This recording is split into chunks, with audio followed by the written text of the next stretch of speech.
past 4 coaches down here, it was Alabama had this thing where it had a reputation of playing down to the level of the competition.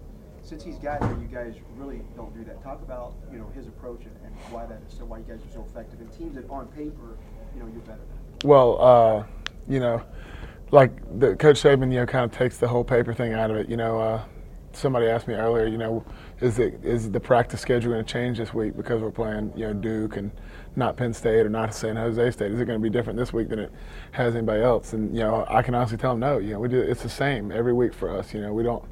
We don't necessarily look at who we're playing and get too much into that. We do the scouting report and take the proper measures to prepare for who we're playing. But besides that, it's X's and O's. It's what we're going to do. We have to be effective at what we're doing. We can't control what they do, so we have to come out and Coach Saban's a big advocate of and Coach McElwain as well as playing a complete 60-minute ball game. It's not about having more points at the end. It's putting together a reputation and having that mentality of never quitting. So that's what we're more focused on these days. On that note, you guys are used to playing in front of 100,000 fans. I know when you go into stadiums, you're not paying attention to all that stuff. But this is 33,000. Is that going to be just odd, different?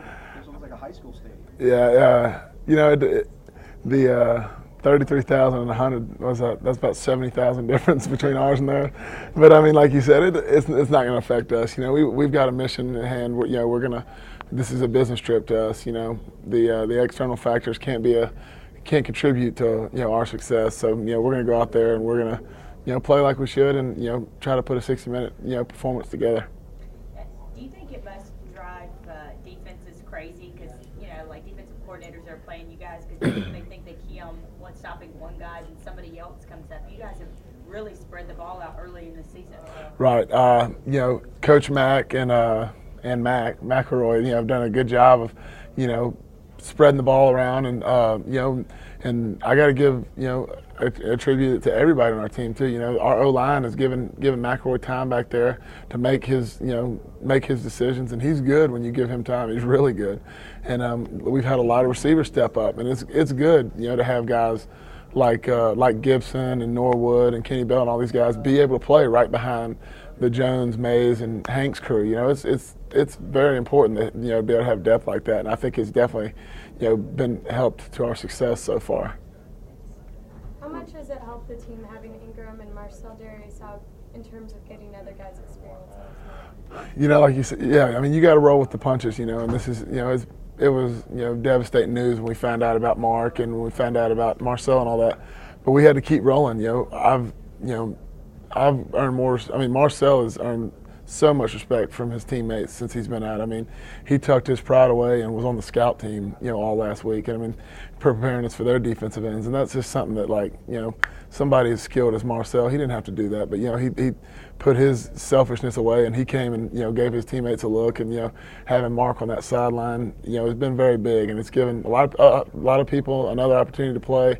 And, them supporting us has been very, a big deal. Did you ever have to block Marcel when he was on scout? Yeah, I did. It's not. How brutal was that? It's like playing a game on Tuesday and Wednesday. It's not. It's never fun to have to see that big old forearm down in front of you. So I'm glad that his sentence is up, so he can come join us and get on the other side of the field. I imagine his motor's going to be pretty geared up because this is his first game. Yeah. Well, yeah. I mean, the thing about it is Marcel's not going to be. He's not going to do anything but Marcel. He's going to go out there and he's got a great motor regardless. So, of course, you got to expect big things from somebody with as much potential and passion for the game as he has. But I'm excited. We're definitely excited to have him back, and I'm sure Dante and those guys behind those linebackers are happy to see him back too.